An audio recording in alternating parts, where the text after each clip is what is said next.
Hello friends, welcome to Biswajoy YouTube channel.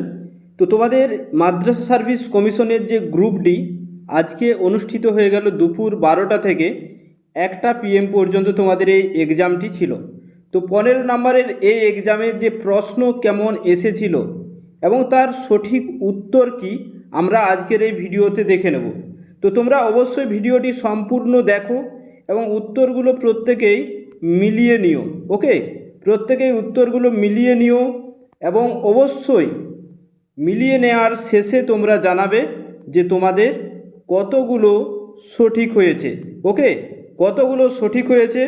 এবং আমি যে প্রশ্নপত্র তোমাদের দেখলাম, তোমাদের যে আমি ফ্রি ক্লাস দিয়েছিলাম শেষ 9 দিনে, অনেক প্রশ্ন কিন্তু সেই ক্লাসের উপর থেকেই কিন্তু এসেছে। ওকে, সেই টাইপের কোশ্চেন এসেছে। তো আশা করি তোমাদের এক্সাম খুবই ভালো হয়েছে। তো কেমন হয়েছে অবশ্যই সেটা কমেন্টে জানাবে এবং আমাদের চ্যানেলে যারা নতুন বন্ধু অবশ্যই চ্যানেলটিকে সাবস্ক্রাইব করে পাশে থেকো, কারণ তোমাদের জন্য বিগত যে কয়েকদিন আমি তোমাদের পরিশ্রম করিয়েছি, তোমাদের জন্য প্রিপারেশন করিয়েছি, ঠিক আছে, তার জন্য তোমরা অনেকেই অনেকটা উপকৃত হয়েছে। যাই হোক, আমরা আজকে তোমাদের 1 সেপ্টেম্বর, ওকে, তো 1 সেপ্টেম্বরের এই যে 15 নম্বরের যে প্রশ্ন সেগুলো কেমন এসেছে চলো আমরা দেখে নিই। দেখো, প্রথমে তোমাদের ইংলিশে আমি তোমাদের বলেছিলাম আর্টিকেল প্রিপোজিশন থেকে মাস্ট প্রশ্ন কিন্তু আসবেই, এসেওছে, তাই না? তো এখানে আমাদের দেখো কি এসেছিল, জি বিওয়ার ড্যাশ পিক পকেটস। তো এখানে আমাদের যে উত্তরটি হয়ে যাবে অবশ্যই এটা কিন্তু অফ হয়ে যাবে। এই বিওয়ার থাকলেই কিন্তু আমাদের হয় অফ প্রিপোজিশন। নেক্সট আমাদের চলে যাব, দেখে নাও, নেক্সট আমরা চলে যাব, দেখো যে I gave him dash 100 rupee note. আমি তোমাদের বারবার এটা দেখবে প্র্যাকটিস করিয়েছিলাম। কে কে বলবে কমেন্টে জানাবে যে স্যার হ্যাঁ আপনি প্র্যাকটিস করিয়েছিলেন, বা দাদা আপনি প্র্যাকটিস করিয়েছিলেন। আমি তোমাদের পুরোপুরি বলেছিলাম যে এই ধরনের একটা আসতে পারে, তো এখানে আমাদের এ বসবে, তাই না? নেক্সট দেখে নাও, তোমাদের প্লুরাল এসেছিল, যদিও আমি মেনেই নিচ্ছি যে তোমাদের সিঙ্গুলার প্লুরাল এগুলো আমি কিন্তু প্র্যাকটিস করাইনি, এগুলো তোমাদের আমি একদম প্র্যাকটিস করাইনি। তবু এগুলো দেখো আমাদের কি আছে, লোফ আছে। তো এটাকে যদি আমরা প্লুরাল ফর্মে চলে যাই এটা হয়ে যাবে এল ও। জানো এফ থাকলে কি হয়, এফ থাকলে VES হয়ে যায়, ঠিক আছে? তো যাদের এই কনসেপ্টটা মাথায় ছিল তো তারা পারবে। আর LOAVES এটা হয়ে যেত সঠিক উত্তর। ওকে, লোভস হয়ে যেত, লোভস হয়ে যেত। ওকে, এফ থাকলে আমরা জানি যে প্লুরাল ফর্মে VES হয়ে যায়, তো লোভস হয়ে যেত। এরপর দেখে নাও ফার্নিচার আছে। তো ফার্নিচার এটা কিন্তু আমাদের প্লুরাল ফর্ম ফার্নিচারেই হবে। ওকে, ফার্নিচার আমাদের প্লুরাল ফর্ম ফার্নিচারেই হবে। আশা করি এই দুটোই তোমরা কে কে সঠিক করেছো এক্সামে একটু কমেন্টে জানাবে তো যে স্যার হ্যাঁ আমি সঠিক করেছি। এবং আর্টিকেল কে কে সঠিক করেছো দুটোই, আর্টিকেল প্রিপোজিশন, সেটাও কমেন্টে জানিও। নেক্সট দেখে নেবো আমাদের অপোজিট এসেছিল। দেখো একটা প্রথমে চলে এসেছে একটা সহজ একটা, এই অপোজিট ওয়ার্ডও আমি তোমাদের প্র্যাকটিস করাইনি, যদিও সিনোনিম এন্টোনিমসের জটিল জটিল টপিকগুলো থেকে আমি কিছু কিছু প্র্যাকটিস করিয়েছিলাম। তো দেখো ডিসক্লোজ, এটা ক্লোজ হয়ে যাবে, তাই না? ডিসক্লোজ এটা আমাদের কি হয়ে যাবে, ক্লোজ করে নিতে পারবো, তাই তো? Close, disclose. এখানে আর্লি আছে, আমাদের কি আছে, আর্লি। তো আর্লি তোমরা যদি কেউ লেট লিখে থাকো তাও হবে, তোমরা যদি কেউ ওভার ডিউ লিখে থাকো তাও কিন্তু সঠিক হবে। এটার এই দুটো যে অপোজিট, এটা আশা করি তোমাদের প্রত্যেকেরই সঠিক হবে। এবং আর্লি মর্নিং, লেট মর্নিং, এটা সচরাচর যারা শব্দগুলো প্রয়োগ করে থাকো তারাও কিন্তু এটার সঠিক উত্তর করতে পারবে। নেক্সট দেখো আমাদের যা ছিল সেটা হচ্ছে পাস্ট ফর্ম ছিল, যে পুট, কাট, এগুলোর put put put, cut cut cut, past form present form same same same হয়ে যায়, তাই না? এরপর দেখো ইট আছে আমাদের, ইট কি হয়ে যাবে, ইট হয়ে যাবে পাস্ট ফর্মে এট হয়ে যাবে, ইটটা কি হয়ে যাবে, এট হয়ে যাবে। তো পাস্ট ফর্মের এখানে কে দুটোই ঠিক করেছে জানাও। তাহলে ইংলিশ থেকে তোমাদের এই 8টি প্রশ্ন এসেছিল, ইংলিশ থেকে তোমাদের এসেছিল এই 8টি প্রশ্ন, 8টিতে তোমাদের কতগুলো সঠিক হয়েছে একটু আমাকে কমেন্টে জানাবে, ঠিক আছে। আর দেখো তোমাদের জন্যই আমি এগুলো করছি, তাই তোমরা একটা লাইক আর সাবস্ক্রাইব করে দিও, কিন্তু এটা তোমাদের কাছে অনুরোধ। দেখে নাও নেক্সট আমরা চলে যাব গণিত থেকে যে ম্যাথগুলো এসেছিলো। দেখো সিম্পল ম্যাথ এসেছিলো তোমাদের, এই পার্সেন্টেজের ম্যাথ আমি প্র্যাকটিস করিয়েছি, কিন্তু এটা তোমরা কেউ বলতে পারবে না যে স্যার আপনি প্র্যাকটিস করাননি। একটা তোমাদের দেখবে যে ক্রমানুযায়ী ছাড় অনুযায়ী তোমাদের আমি একটা প্র্যাকটিস করিয়েছিলাম। ক্রমানুযায়ী যদি ছাড় থাকে তাহলে আমরা কি করব, তো এখানেও সেইভাবে ধরে নাও আমিনা বিবির বেতন প্রথমে 20% বৃদ্ধি পায়। ধরে নাও যে আমিনা বিবির বেতন 120 বৃদ্ধি পাচ্ছে, মানে 120% মানে 120 হচ্ছে। এটা আমরা ক্লিয়ার যদি বুঝে নিই, এইভাবে আমরা করে নিতে পারবো, ঠিক আছে। 120% বৃদ্ধি পাচ্ছে, তারপরে আবার কি বলা হচ্ছে যে পরবর্তীতে এটা বৃদ্ধি পাওয়ার পরে আবার বলছে যে 20% হ্রাস পায়। তো দেখো এইভাবে আমরা করে নিতে পারি। তাহলে প্রথমে যদি বৃদ্ধি পাই তাহলে 100 আমরা করে নেব 120 ইন্টু 100। তাহলে দেখো এটা আমরা কি করে নেব, এই শূন্য কাটলো, এই শূন্য, তাহলে 10 12 120। তাহলে প্রথমে তার বেতন কত হলো, প্রথমে তার বেতন হলো কত, 120 টাকা। তারপরে কি হয়েছে, এই 120 টাকার উপরে বলেছে পরে আবার 20% হ্রাস পায়। তাহলে 120, তখন 100-র উপরে 20% বৃদ্ধি পেয়েছে। এখন 120-র উপর যদি 20% হ্রাস পায়, 20% হ্রাস মানে 120 হ্রাস মানে এখানে তোমাদের 80 হচ্ছে। তো 80/100 করে নেব। তাহলে এই শূন্য কাটলো, এই শূন্য কাটলো, তাহলে কত হচ্ছে, 8 12 96। তাহলে প্রথমে আমাদের আমিনা বিবির যে 100 টাকার উপরে বেতন বৃদ্ধি পেয়েছিল 120 টাকা, তাহলে আগে কত টাকা ছিল, 100 টাকা। সেটা এখন বর্তমানে কত হয়েছে, বৃদ্ধি হ্রাসের পরে 96 হয়েছে। অর্থাৎ আমাদের 100-তে যে এখানে দেখতে পাচ্ছি যে আমাদের 4% কি হয়ে যাচ্ছে, কমে গেল, ঠিক আছে। তাহলে আমিনা বিবির বেতন পূর্বের থেকে বর্তমানে কিন্তু 4% বেতন কি হলো, আমাদের এখানে দেখতে পাচ্ছি যে হ্রাস পেল, কমলো।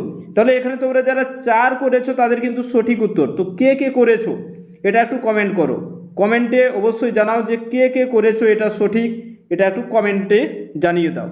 নেক্সট চলে যাব, দেখে নাও আমরা নেক্সট যে ম্যাথ তোমাদের আছে, যে কোন ক্ষুদ্রতম সংখ্যাকে 11 দ্বারা বিয়োগ করলে বিয়োগফল 30, 32, 36, 48 দ্বারা বিভাজ্য হবে। তোমাদের এই বিভাজ্যতা নিয়েও কিন্তু আমি তোমাদের একটা ম্যাথ করিয়েছিলাম। যারা 9টি ম্যাথের ক্লাস করেছো তারা সগর্বে বলতে পারবে, গর্বের সঙ্গে, যে স্যার হ্যাঁ এটা আমরা সঠিক করে এসেছি। দেখো এখানে প্রথমেই কি করতে হবে, যে 30 এখানে আছে, সেই সঙ্গে সঙ্গে এখানে কত আছে, 32, 36 এবং 48, এগুলোর প্রথমে আমরা কি করে নেব, লসাগু করে নেব। এবং তার জন্য আমি তোমাদের জটিল ম্যাথ কিন্তু করাইনি। তো দেখো এখানে তোমরা আশা করি এরকম লসাগু করেছো যে 2, ঠিক আছে। তাহলে এটা হয়ে যাবে 15, এটা হয়ে যাবে 16, এটা হয়ে যাবে 18, এটা হয়ে যাবে 24। এরপর ধরুন আমরা 3 দিয়ে করে দিই, 2 দিয়ে আবারও যাবে কিন্তু আমরা 3 দিয়ে করে নিই, 3 5 15, ঠিক আছে। এরপর দেখে নাও যে 16ই থাকবে, 3 দিয়ে তো যাবে না, 3 6 18 আর 3 8 24। এরপর দেখে নাও আমরা কত করব, 2 দিয়ে করে নাও, যে 5 থাকলো, 8 থাকলো, ঠিক আছে, 3 থাকলো এবং 4 দুগুণে 8 থাকলো।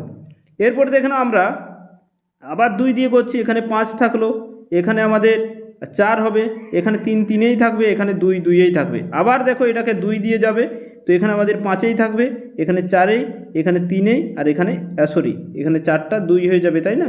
2 দিয়ে করলে এটা 2 হয়ে যাবে, এটা 3 3এই থাকবে, এটা 1 হয়ে যাবে। তাহলে দেখো এখানে আমরা কত কত পাচ্ছি, যে 2 গুণিত 3 গুণিত 2 গুণিত 2 গুণিত 2, 3টে 2 আছে দেখো।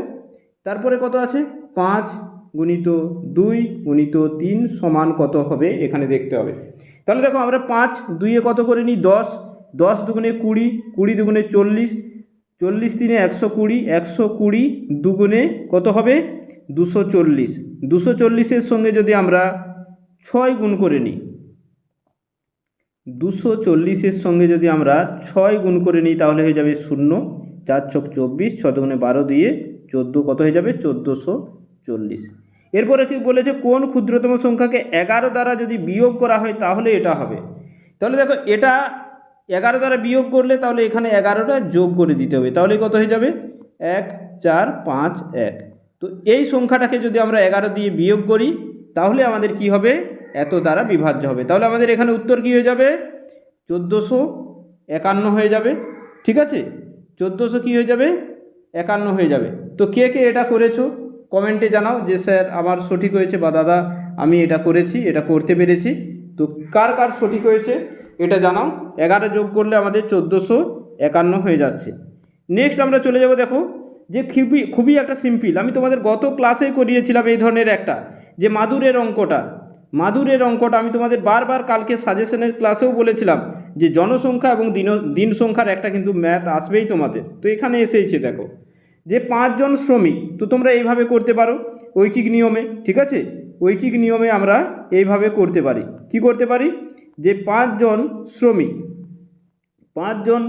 শ্রমিক কি করছে, একটি কাজ, 5 জন শ্রমিক কাজ করে 12 দিনে, ঠিক আছে? তাহলে একজন শ্রমিক কাজটি করবে কত, 12 × 5। দেখো 5 জনের যদি 12 দিন লাগে, একদিনে একজনের কত লাগবে, বেশি লাগবে, তাহলে এটা হলো। এরপরে বলেছে 3 জন শ্রমিক, তাহলে 3 জন শ্রমিক কাজটি কত দিনে করবে, 12 × 5/3, তাহলে 3 × 4 = 12, তাহলে 3 জন শ্রমিকের কাজটি করতে লাগবে 20 দিন সময়, তাই না? তো এখানে যারা 20 করেছো অ্যান্সার, তাদের প্রত্যেকেরই সঠিক হবে। তো কে কে এই অ্যান্সারটি করতে পেরেছো কমেন্ট করো, অবশ্যই কমেন্ট করো, ঠিক আছে? চলো নেক্সট আর একটি ম্যাথ আছে তোমাদের, যে 4টে ম্যাথ এসেছিল, নেক্সট দেখে নাও। যে 2 অঙ্কের একক স্থানীয় সংখ্যা দশক স্থানীয় অঙ্কের 4 গুণ হয়, যোগফল 10 হলে সংখ্যাটি কত? দেখো আমরা জানি এইভাবে একক আর দশক, তো বলেছে যে একক স্থানের যে সংখ্যাটা, মানে এইখানের যে সংখ্যাটা দশক স্থানীয় অঙ্কের 4 গুণ হবে, অর্থাৎ এখানে যে সংখ্যাটা হবে তার এখানে 4 গুণ হবে, অর্থাৎ এটা যদি আমাদের 1 হয়, এটা আমাদের 4 হবে, ঠিক আছে? তো এইভাবে তোমরা যদি করো, এটাকে 2 যদি করো, এটাকে 8 গুণ, তো 8 2 দেখো 10 করলে এখানে হয়ে যাবে। তো এমসিকিউ টাইপের যদি এইভাবে করো, তো খুব সহজেই তোমরা পেয়ে যাবে যে 2 আর 8 অর্থাৎ সংখ্যাটি 28 হবে। তো তোমরা যারা 28 করেছো সঠিক হবে, কিন্তু অঙ্কটা আমরা এইভাবে কষে দেখতে পারি। দেখো এখানে আমাদের দশক স্থানীয় অঙ্কের 4 গুণ বলেছে, মানে এখানে একক আর দশক, তাহলে দশক স্থানীয় অঙ্ক যদি x হয়, একক স্থানীয় অঙ্ক কী হবে, 4x। তাহলে দেখো আমরা এখানে এইভাবে লিখে নিই যে দশক, তোমরা যদি এইভাবে কেউ করেছো সঠিক হবে, দশক স্থানীয় অঙ্ক কত, x, আর একক স্থানীয় অঙ্ক কত হবে, 4x। তাহলে কি বলেছে, এরপরে আমরা যে প্রশ্নানুসারে করতে পারি বা সমীকরণটি হলো করতে পারি, ঠিক আছে? কত হচ্ছে, x + 4x = কত হচ্ছে, 10 হচ্ছে। তাহলে x + 4x যোগ করলে কত হয়ে যাবে, 5x = 10। তাহলে x সমান কত হয়ে যাচ্ছে, এখানে আমাদের 2 হয়ে যাচ্ছে। তাহলে x এর মান কত, 2, আর 4x মানে কি, 4 × 2 = কত হচ্ছে, 8। তাহলে কি দশক স্থানীয় অঙ্ক হচ্ছে 2, আর একক স্থানীয় অঙ্ক কত হচ্ছে, 8। তাহলে এইভাবে লিখে নাও যে একক স্থানীয় অঙ্ক আর দশক স্থানীয় অঙ্ক। তো একক স্থানীয় অঙ্কের কাছে 8 লিখে নাও, দশক স্থানীয় অঙ্কের কাছে 2 লিখে নাও, তাহলে আমরা যে সংখ্যাটি পেয়ে গেলাম সেটা অ্যান্সার 28। তো দেখো এই অ্যান্সারটি কে কে করেছো একটু কমেন্টে জানাও যে স্যার হ্যাঁ আমি করেছি, কে কে করেছো কমেন্ট করো। আর দেখো তোমাদের আমি বারবার বলছি যে অবশ্যই তোমাদের যাদের ভালো এক্সাম হয়েছে চ্যানেলের সঙ্গে থাকো, তোমাদের অন্যান্য যে কোনো এক্সামের যে কোনো কিছু এই ধরনের এক্সামগুলো সমস্ত কিছু তোমরা ডিটেলসে পেয়ে যাবে বিশ্বজয় ইউটিউব চ্যানেলে। বিশেষ করে স্কুল সার্ভিস কমিশনের পড়ানো হয়, ঠিক আছে? স্কুল সার্ভিস কমিশনের জন্য পড়ানো হয়ে থাকে, স্কুল সার্ভিস কমিশন, ওকে? তো বিভিন্ন তোমরা কম্পিটিটিভ এক্সামের নানা রকম এই ওয়েস্ট বেঙ্গলে যখনই কম্পিটিটিভ এক্সাম হবে বা আদার স্টেটে, সমস্ত কিছু কিন্তু এখান থেকে পেয়ে যাবে, ঠিক আছে? তো সঙ্গে থেকেও, চ্যানেলের নতুন বন্ধু হলে আমি বারবার বললাম যে তোমরা এই কদিনে যদি কোনো রকম হেল্প পেয়ে থাকো তাহলে অবশ্যই সাবস্ক্রাইব করে দিও। তোমাদের কেমন এক্সাম হয়েছে অবশ্যই কমেন্ট করে জানাবে কেমন এক্সাম হয়েছে, এবং তোমরা অবশ্যই কতগুলো সঠিক করেছো এটাও একটু জানাবে, কতগুলো সঠিক হয়েছে, ঠিক আছে? তো প্রত্যেকের জন্য অনেক অনেক শুভকামনা, ওকে? যাদের এক্সাম খারাপ হয়েছে হতাশ হবে না, ঠিক আছে? হতাশ হবে না এটুকুই বলছি। চিন্তা করো না, যা হওয়ার হয়ে গেছে, তোমার যতটুকু দেয়ার প্রাণপণ তুমি চেষ্টা করেছো, তো হতাশ হবে না। খুবই ভালোভাবে থাকো, ঠিক আছে। জীবনে হার জিত আমাদের আছে, এটা মেনে নিয়ে এগিয়ে যেতে হবে। তো প্রত্যেককে শুভকামনা এবং অসংখ্য ধন্যবাদ ভিডিওটি ওয়াচ করার জন্য। ভিডিওটি অবশ্যই তোমরা বন্ধুদের সঙ্গে শেয়ার করে দেবে এবং চ্যানেলের সঙ্গে থেকো। Thank you so much.